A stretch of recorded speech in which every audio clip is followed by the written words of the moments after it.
and I run the Vintage Computer Federation, with a nonprofit putting on the show here. And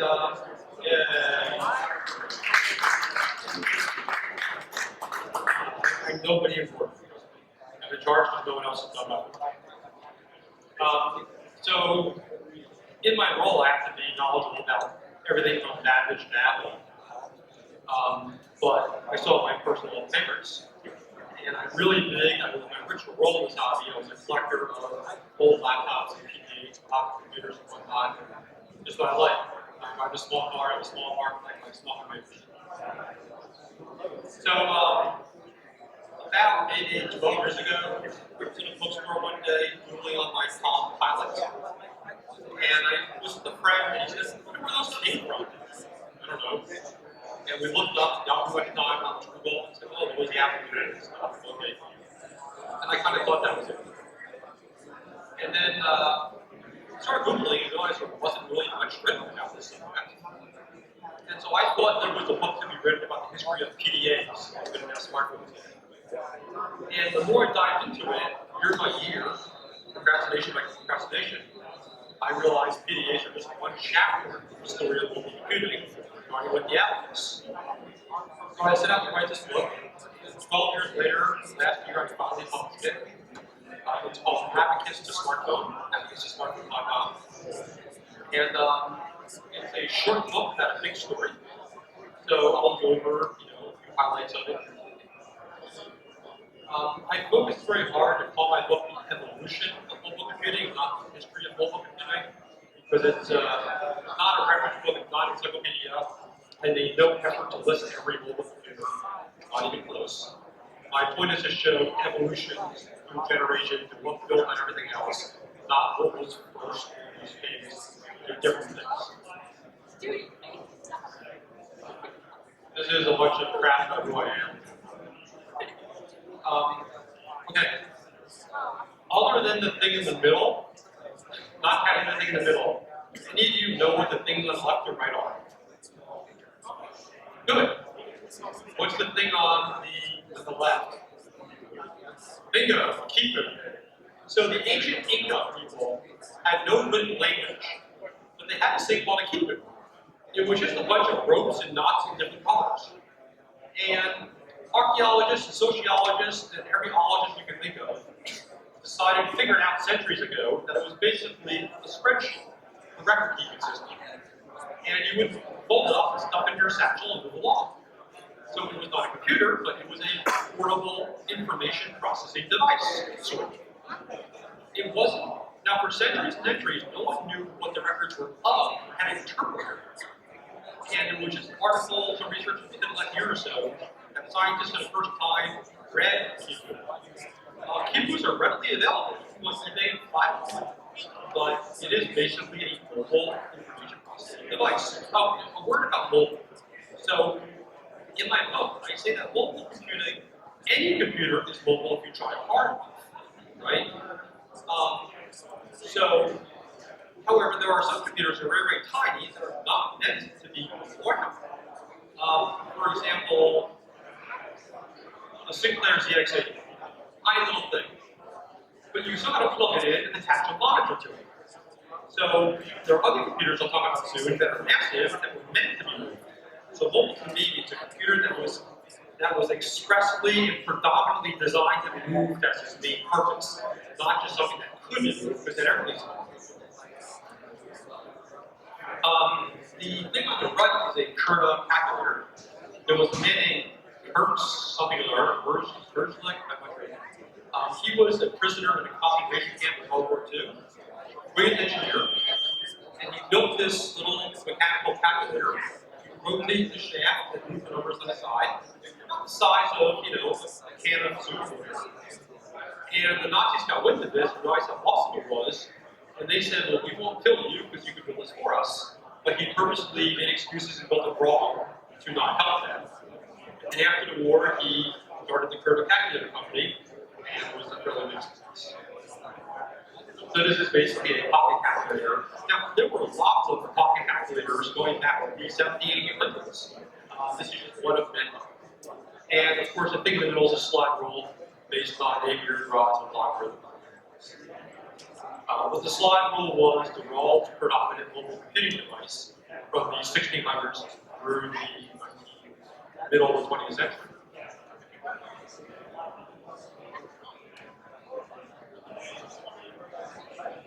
Before, well, we'll get into digital mobile computing, but there were also analog mobile computers. There were many analog computers that were mobile in the 50s and 60s. But I'll focus on two in particular because they're important. A company called Systron Diner Scientific made large-scale analog computers that were as big as a stage, or fit on a workbench. This one is from the late 50s, early 60s. It was about the size of a briefcase, and there are pictures of it in advertisement in a magazine in the late 50s showing this sitting on a man's desk with candlesticks that became the candles. And the fact I have that magazine advertisement, I donated it to the museum here. And it was about 20 pounds or so, and I tracked down the engineers who built it, interviewed them. They readily admit that they thought this was the pinnacle of mobile computing. They never imagined mobile computing could possibly get any smaller than this. However, there was another one. This is John Walkley of ENIAC fame. And of course, ENIAC is one of the world's largest computers in the East. And after ENIAC went back, Walkley formed a company called Walkley Associates, which was a consulting firm. His plan was to sell project management software to big corporations to run on mainframes. The catch-22 he had was, if you went to visit them, he couldn't show them the software because they didn't have a mainframe yet. They would buy it if they had software. Well, he couldn't bring the mainframe with them. So he figured he built a suitcase-sized mobile analog computer to demo his software the primitive way. Turns out they were far more interested in that than in software. So he went back to his office in Philadelphia, and Bill Walkley, his oldest son, a Cisco engineer, was on my group's board. So Bill Walkley and I went to visit John Walkley's papers at the University of Pennsylvania in the archive. We found patents, we found engineering drawings, we found bill of materials, press releases, magazine articles, letters of interest to customers, everything you need to have a product set the product. It was basically vaporware. There was a part, so this was, but the interesting part, so he built something that was very similar to what the Donner people made. Keep in mind, the Donner product was a huge success. They sold hundreds of those. The reason they have Walkley's version here is not just because of who he is, because of the vision we saw. And here's what I mean. In '62, Walkley was interviewed about this by Time magazine. And he explained that, yes, this is primitive, but in 20, 30 years from now, we'll all have digital computers in our pockets. And he nailed it. Now, he wasn't the only one with an idea. Science fiction has an idea just as much. But whereas the Donner people sold hundreds of them, they readily admit they didn't see one farther than that. Whereas Walkley, the guy who designed what was to date the world's largest computer, it took him to see what this Walkley was as much of a prankster as was. I don't know if Walkley was joking or the reporter from Time was gullible, but the Time article says, in 20, 30 years from now, a woman, a housewife, it says, will go to a market, put this in the terminal, the slot, and the food will slide down the chute, and she will bring home the electronic baby. Their words, not mine. And then they wrote, Mr. Walkley is already building this pocket monster. Not in 1962, he wasn't. So I think it's funny that Time, basically, I don't know if he was pranking them or if he was kidding around, but he was sort of building nothing of the sort. But he saw the vision, whereas God didn't. And by the way, so there's a book called The ENIAC by T.R. Reid, which is a wonderful book. And in the epilogue, it gives literally half the sentence about this. And I set out to learn all about it in the chapter.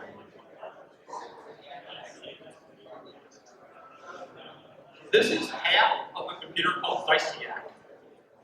The National Bureau of Standards, which is now NIST in DC, in the 50s, they were kind of the nation's government clearinghouse for computers. If you were a government agency where you wanted a computer back then for the government, you had to go through the Bureau of Standards.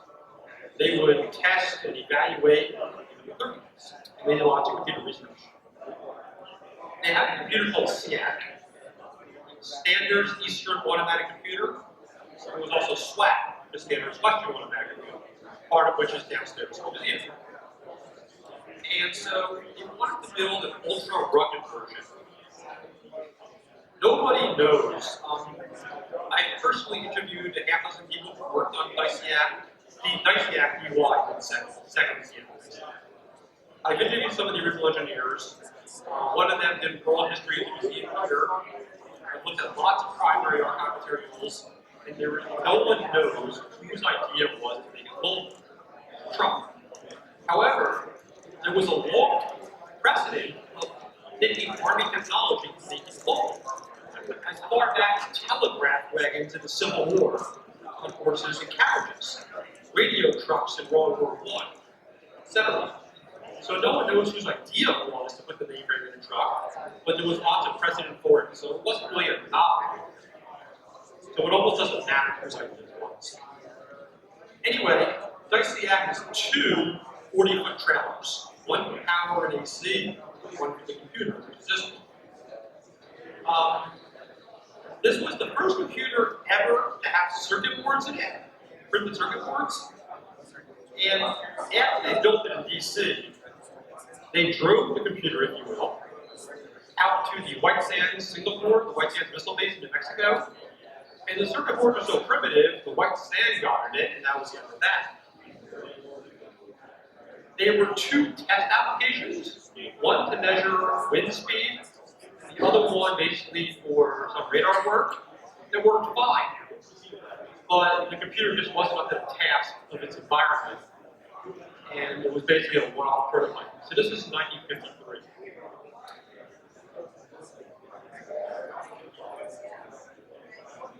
This is my favorite computer. It's called Moby Dick. So in 1956, there was a secret Army Singapore research lab in Wall, New Jersey, called Camp Evans Signal Lab. Their relationship to me. And I have to disclose, by the way, that former Army base is now where our group has our museum. Anyway, this computer, 3 years after DICEAC, 56, this computer was two 30-foot trailers. So it was 3/4 the size of DICEAC. This is a drawing of the compute trailer versus the power generation trailer. Oh, Moby Dick. So here's a great story. At this Army base, they had a Electrodata Burroughs 2052 computer. And in 56, there were only 3 or 4 transistor computers on the planet. And these guys, the only choices really were the IBM or the Univac. Even the Army at this point didn't even have the budget to buy the IBM. And the Univac company couldn't deliver fast enough. So these guys thought, we're one of the top 2 or 3 electronic research labs in the country. They already had experience working with ENIAC a little bit. We'll build a computer. How hard can it possibly be? One of these new things were transistor computers. And the Army said, well, we'll give you the money for it, but the money's targeted for field technology. So I went and interviewed some of the engineers, and they said, well, we tricked them. We said, we'll put it in a truck, we'll call it field technology, we'll have a computer. So they had called it Moby Dick, which was Mobile Digital Computer, and big as a whale, Moby Dick. Whether you're in the Army or not, engineers still have one sense of humor. Unlike DICEAC, they actually, they designed it in Jersey. They got some help from Stanford, and they commissioned the actual assembly to Sylvania in Massachusetts. Sylvania built 6 of these things. And some remain in the US, some drove around Europe. So I would say with a relatively straight face. Now, I have to call on a statement. In computer history, I dread the F word first. However, from what I can tell, This is basically the first time there was a production mobile computer. A computer that was not a prototype, that was expressly designed, first and foremost, to be moved around. Now, move around the truck, right? I get it, I see why it's funny. But, in the context of 1956, it was the idea of, what if a computer could go where the problem was, instead of a problem just being brought to what the computer was. And when the computer was a data center in Harvard or Stanford or something, and the problem was a battlefield in Europe, that made a big difference in how fast you can solve problems and save troops from war. So, you know, you can look at analog computers, toy computers, whatever else, but this, I would say, if I put a gun to my head and say, what was the first production mobile computer, I'd have to say Moby Dick. Another fun fact about Moby Dick, well, there's a lot of them. There was something called field data made by a guy from Stanford working at the Army base in New Jersey. Captain Bill Hoover was his name. And he came up with field data. Before this, you could only connect computers two ways. Either if they were all the same make and model, or if you used teletype code. Field data was the first time you had a way to have standard code for inter-networking computers with different makes and models. Univac had field data compatibility, Philco, IBM, Honeywell, RCA, lots of them made field data compatible computers. Field data became ASCII. Now, I know many of you know what ASCII stands for, American Standard Code for Information Interchange. But if you ever stop and think, why was it called that? And it was actually called that because it was an American military-industrial term. It means it's a very literal term. Now that you know how it's used, the terms make a little more sense. Some more fun stories about Moby Dick. At the Aberdeen Proving Ground in Maryland, there was a rule in the Army that every new Army vehicle had to be tested on the test track to make sure it would stand the rigors of war. Technically, this was a new Army vehicle. So they drove the computer from Jersey down to Maryland, took about 2 laps of the famous Muncie Road task force, where there's potholes and grenades, people shooting you, and both laps the computer survived with flying colors. Both laps the truck broke down. But it was easier to beef up a truck than to fix a computer, which they did, and they sent it off to war. The other fun story is not family friendly, so anyway, Sylvania realized it would have a lot of possibility, so they tried something in a commercial version called the 9400. The big difference was the Sylvania version ran at 2 megahertz instead of 1. They sold 2 of them to, I think, GTE and I forget the other customer. The other neat thing about this was not just used for military purposes. I mean, it was used by the military only, but they didn't use it just for war stuff. They used it for inventory, something called Project NAST, Global Army Surplus Supply System. So it was used for day-to-day business, not just shooting. They also had this as a central processor, something called RTOC, which was Army Tactical Operation Command, which wasn't even really feasible in the 80s. It was about how to get, send people on the front line, radio back what you see, process it, send the data to the weapons, etc. And so the commission of the unit that built this was to design a computer of the future, which they did. And when they decommissioned the last one in the late 60s, maybe early 70s, someone in Sylvania wrote a paper for the IEEE Annual System Computing, and they said, other than the fact that the hardware was obsolete, it worked great, they would have kept using it if they could. So that's a pretty cool story. It also means for our museum back in Jersey, it's huge, because we could say, hey, come visit us for ways of mobile computing. And we have one piece of a transistor for one of the Moby Dicks in our museum. There's a model of it downstairs.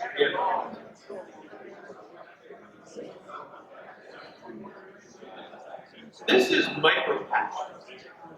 Who knows what a Lego is? Everyone knows what a Lego is. So in the late 50s, of course, Deutsche and Fairchild are the one, PI, Kilby, made semiconductors and great circuits. But those weren't really feasible, anything other than a nose cone of a rocket or a satellite, until well into these late 60s. In the meantime, everyone knew there was a problem of heat, how fast you could assemble the components, since there was a huge number of components in that electronic devices. So in '53, the Navy had something called Project Tinker Toy. In the later '50s, the Army had this project called Micro Module. It was an Air Force project, I think it was called. All projects had in common was to have little tiny modules of electronic components so you could assemble them quickly and just make heat better. The micro modules were about the size of a sugar cube. So you could hypothetically have, say, a transistor diode module, a diode resistor module, etc. And just assemble them like Legos into the device you needed.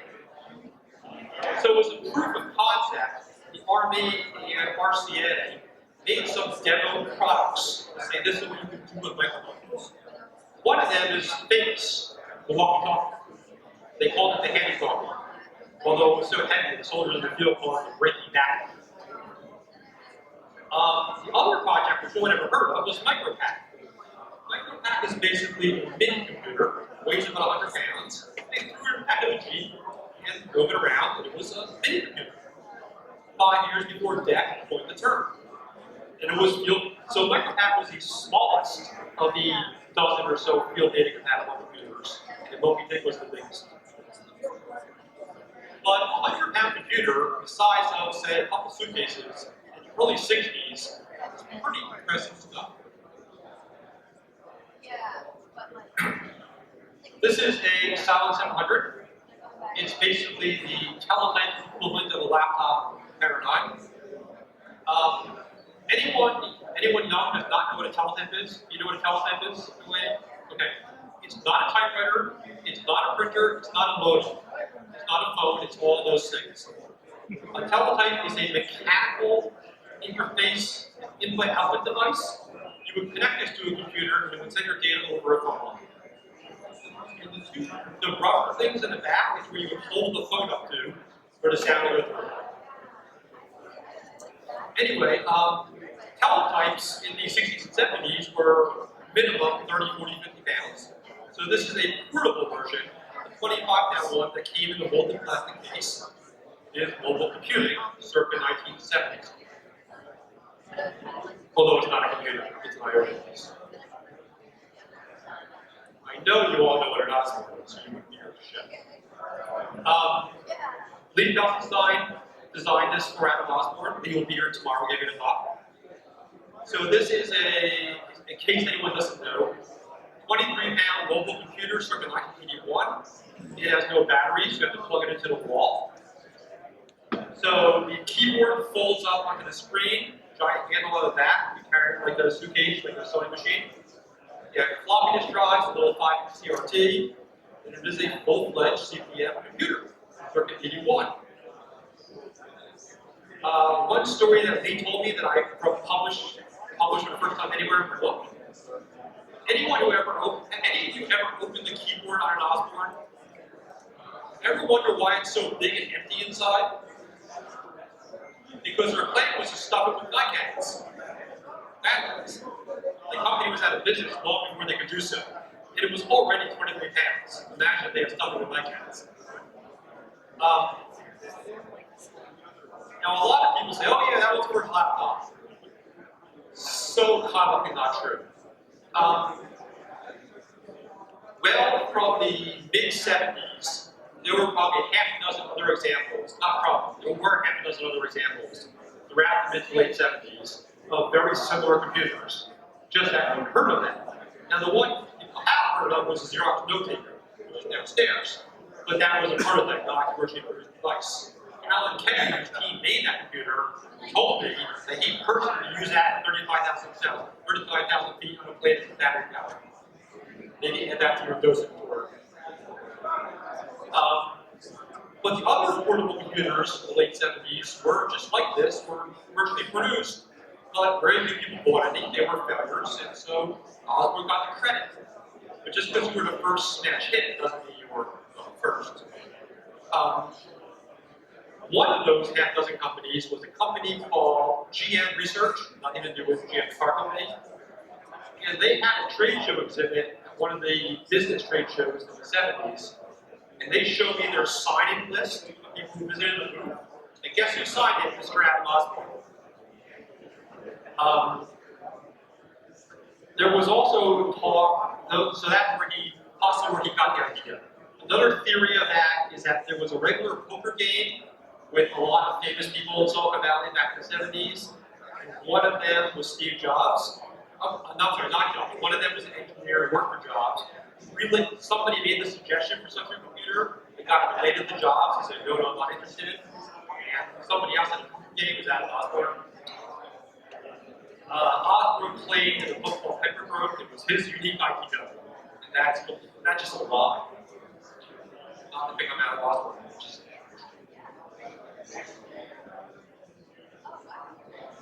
This is a Kim. Kim is a very famous example of what we call a single board computer from the mid-70s, late 70s.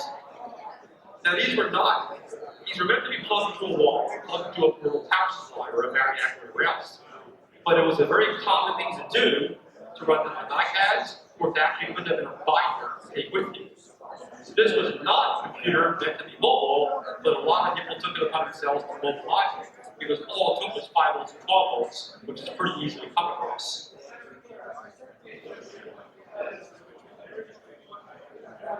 This is really cool.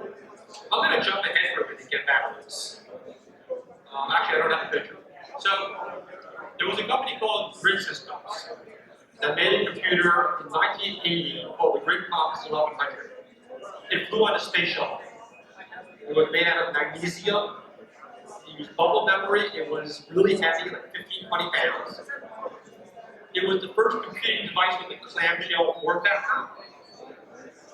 And the commercial version in 81 called the 1101, other than more memory, is basically the same computer.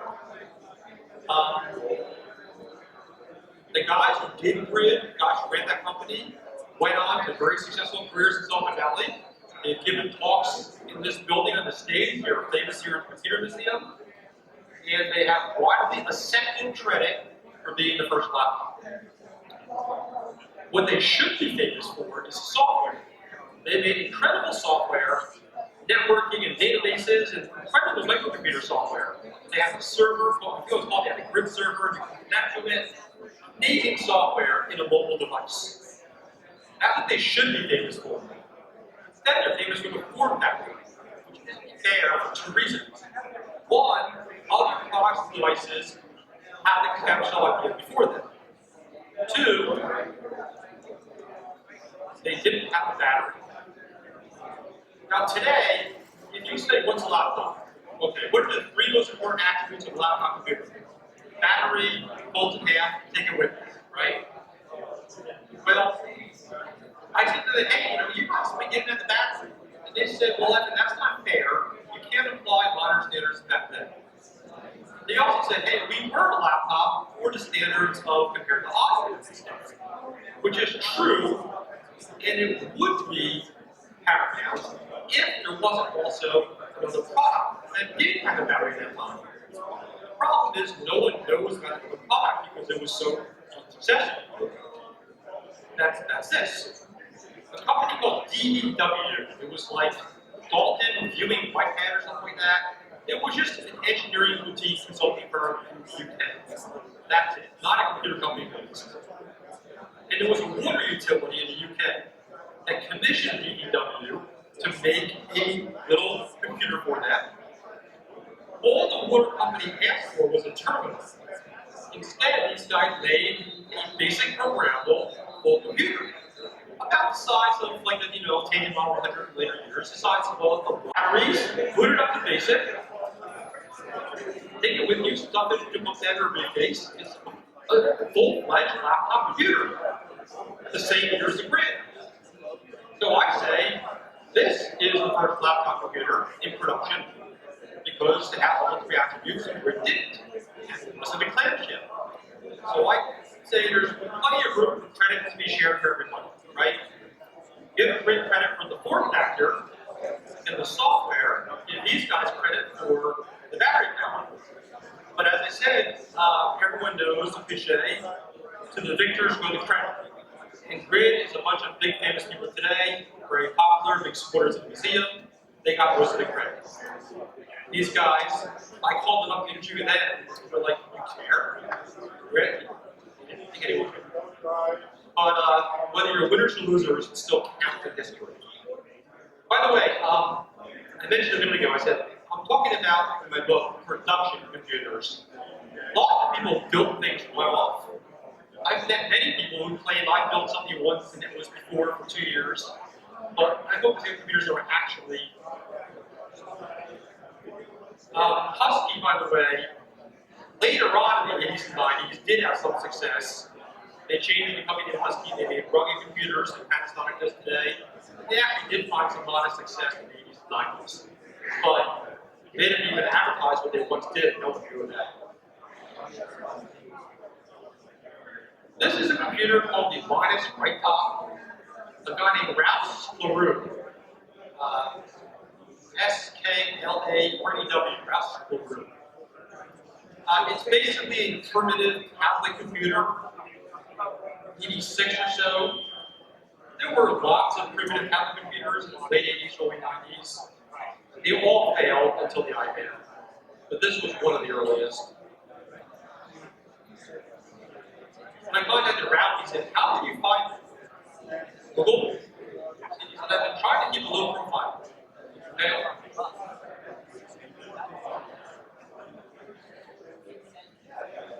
The common lore about PDAs, how am I doing with time, by the way? What time is it?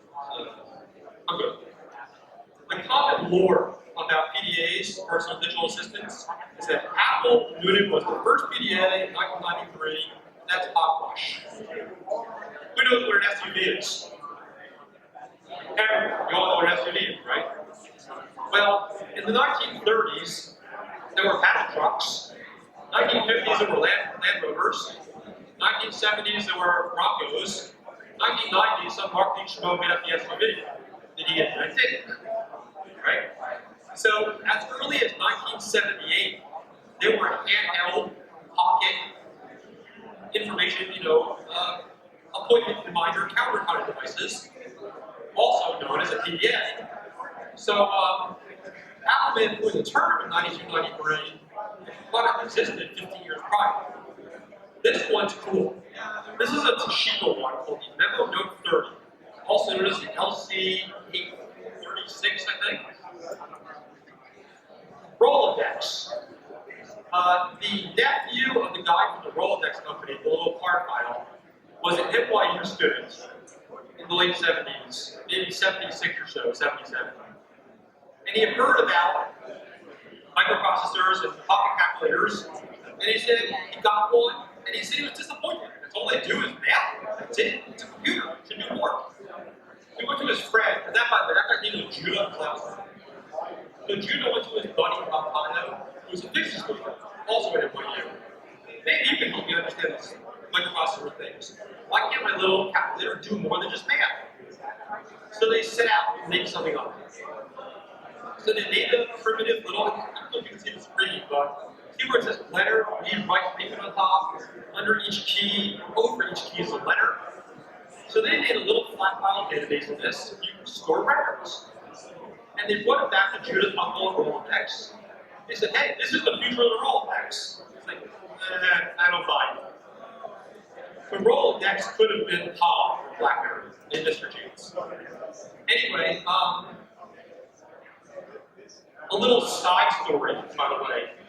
Everyone here in Silicon Valley knows about the West Coast Computer Fair in '77.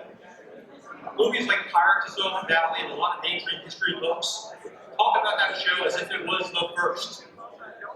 There were computer shows ever since there were computers in the 40s and 50s, but they were for the business, not for the public. However, the Trenton, New Jersey show and the Atlantic City show were both in '76. But since they were stuck in New Jersey, they didn't get any credit.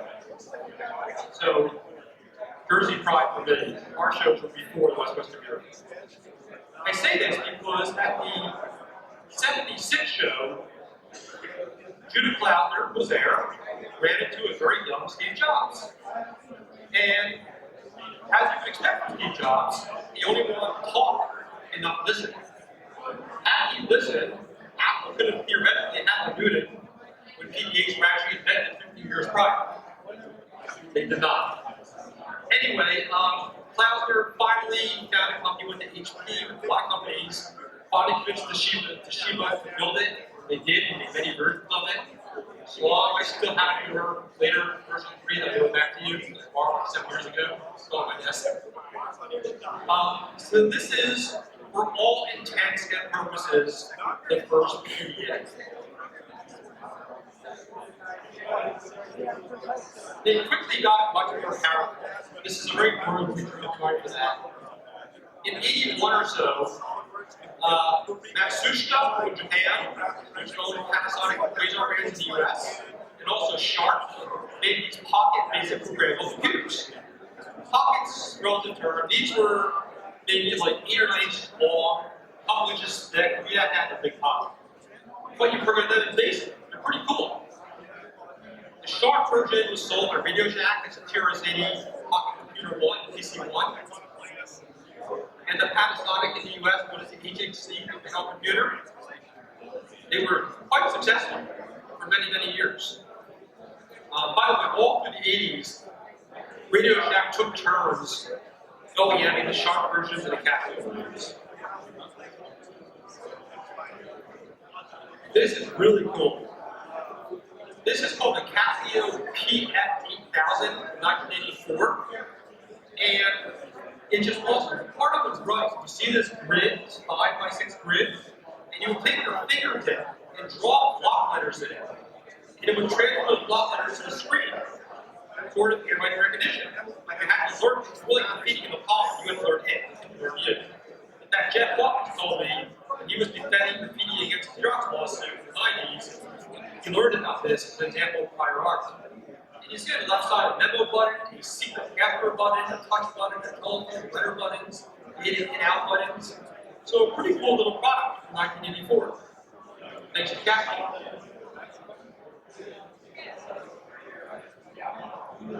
This is the IBM Simon. From all my research, this is the earliest example I've been able to find of someone who took a PDA and a cell phone and put it in the same box. It was IBM. Sold by Dell South. They made this in 92, they sold it in 93 for Koblentz and stuff. They had a better version designed, but never got sold and the product was canceled. This is the size of a brick phone. It is a touchscreen, just like an iPhone or whatever else. Not the same technology, it's the same basic concept. There is a stylus in the side. It has almost every feature you'd find in a modern smartphone, except for the web browser, because there wasn't a web. It had a backbone client. And on the bottom, it had PCMCIA card slots. The point was, the plan was that you could buy apps on a card slot and put them in, but there were no apps that were actually made with fully memory cards. The product was simply tier 1 successful. So this is the grandpa of the iPhone, the BlackBerry, and everything else. Internet on DOS.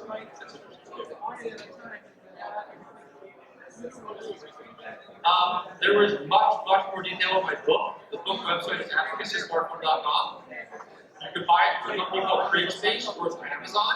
It's the same price for most companies, so at CreateSpace gives you a much bigger royalty. Please buy that one.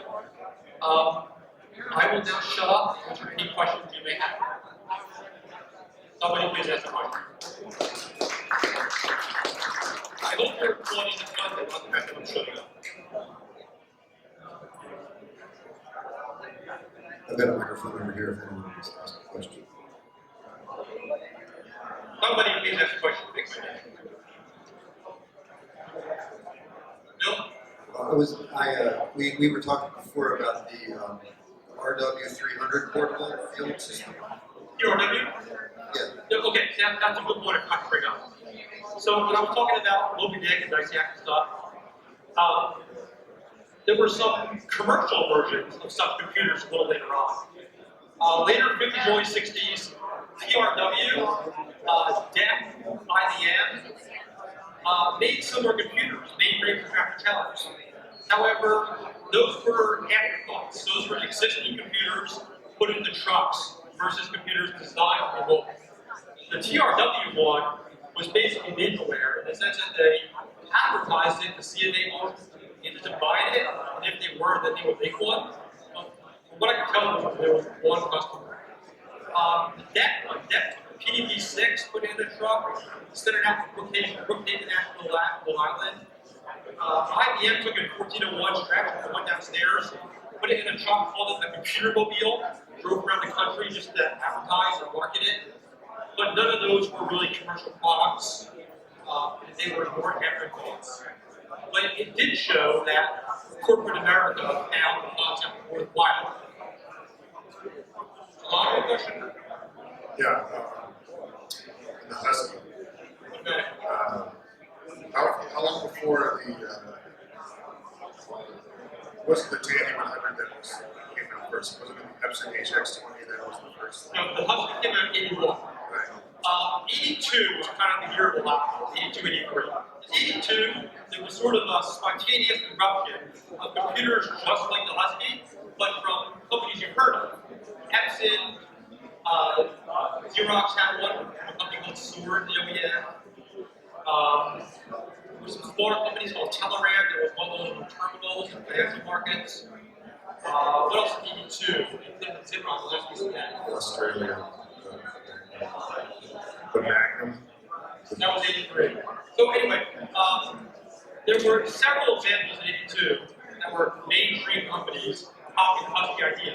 83 was their Osborne moment, the Tandy Model 100. I guess I have a good story to tell about that too. I have a lot of time. So, Bill Gates decided he wanted a better laptop. He saw some of the 82 ones, didn't think much of them. He was good friends with a man named Kei Nishi, who worked at Kyocera in Japan. And Gates basically commissioned Kyocera to build them a better laptop. Just like the ones I showed earlier, but were more mainstream. So Kyocera built it. They had a division in Japan called Kyotronic. It was known as the Kyotronic KC85. Olivetti sold it in Europe as, I think, the MC10. NEC had a version called the, what was the NEC version called? The PC8201. But the famous one was the Tandy. So Tandy sold it in the US as a TRS-80 Model 100, which was a huge smash hit.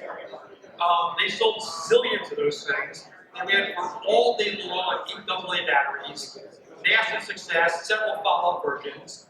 And the Tandy 100, better known as a Kyocera product, was the last product for which Bill Gates personally coded. That was 83, well after Husky. Okay, so let me ask one question, which is Husky, what kind of internal storage did it have? I'd have to go look that up and go back to that. Did it have external storage? External storage? No. Internal storage. Okay, the grid had the bubble memory that it uses in the filing system. Did it also have external storage like floppy drives, or did that come later? Husky? No, the grid. It had a floppy? I'm pretty sure it wasn't a floppy later on. Well, what I mean is, you're calling the Husky the first laptop? Or are you trying to get, you're saying that they should get credit over Grid for having the first laptop? I'm saying that Grid does not deserve all the credit. It needs to be shared by companies we haven't heard of. And I'm saying that Husky deserves credit for innovating on the battery powered side as well. Right. All right. And I'm just trying to, I don't know, it just seems that there's also consideration for external storage. Yes, of course. And Grid deserves all the credit for the great software, the actual storage, and the whole ecosystem. Grid deserves tons of credit for that. Unfortunately, what Grid gets credit for is the laptop, just the beginning of laptop.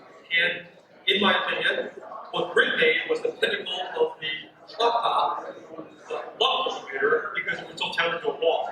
Now they say, well, this laptop for a time, that would have been the most innovative ever if Husky hadn't existed. In Grid's defense, they didn't know about Husky. But looking back, you can see Husky was also there. In some ways, they were more innovative and deserve to share the credit. That's all I'm saying. Did you mention the microoffice today? MicroOffice was another one of the 82 versions. They were there too. Bob's an old friend, he's giving me some hard time. Dan, do you all know Dan? Can I embarrass you for a minute? Dan Cockey, Steve Jobs, college roommate. Pretty cool. What's up, Dan? About the analog computers. Yes. I never understood how someone would possibly use them. Was there any kind of like what was the simple thing you could like do?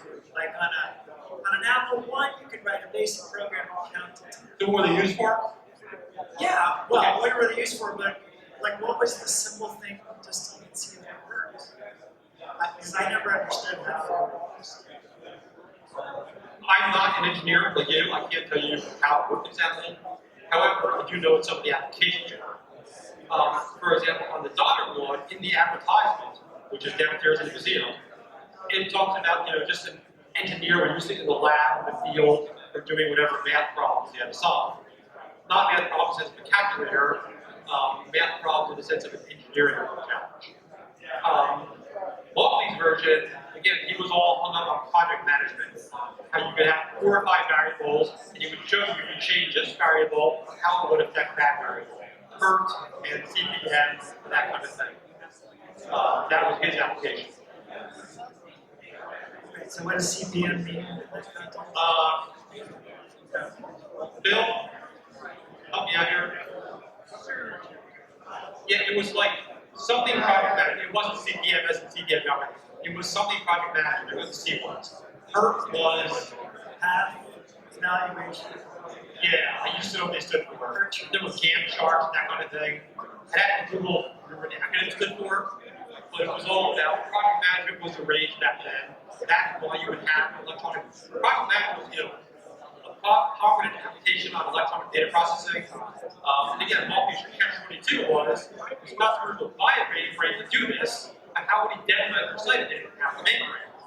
He built this portable thing, and they thought it was awesome, but it was basically anywhere because he never came through and followed and sold it, said he would. However, So you're saying analog computers were more like for calculation? more for modeling. For modeling. Yeah.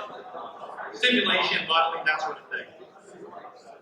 But you're stretching the limits of me guessing my way out of this answer because I'm not an engineer.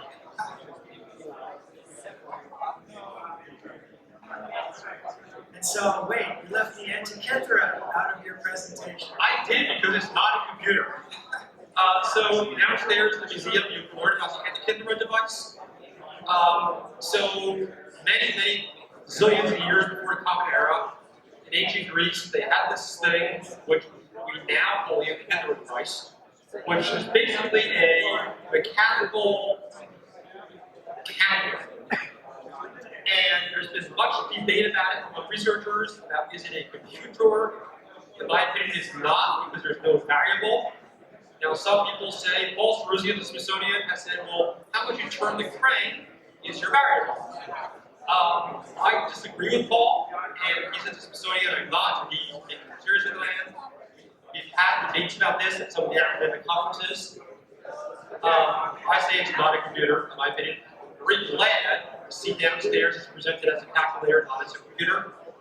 By the way, there's a joke. How many historians have taken to change a light bulb? And the punchline is, there is much debate about this issue. And it goes on and on and on, 4 or 5 paragraphs. How the feminists say the secretary is going to change the light bulb. The neoconservatives say they don't need to change it in the first place. And the maintainers say the engineers did it, not the executives. And it goes on and on and on. And it says, clearly there is much better research needed on this issue. Yes, Curtis. It isn't Curtis, right?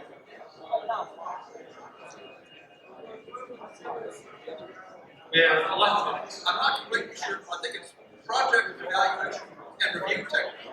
Okay. But the actual question I have is, did Moxley's suitcase function? And you did build a functioning analog computer in that suitcase. Right, but it was a one-off prototype.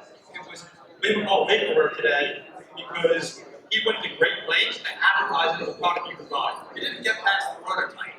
Correct. And since the Maltby family has been very helpful to me and my buddies. I didn't want to just come out and insult them. So I took Bill Maltby with me to the Maltby archive in Penn. He's an engineer, and he and I together went through all the documentation, and he agreed, sorry Dad, I'm there, but this isn't it.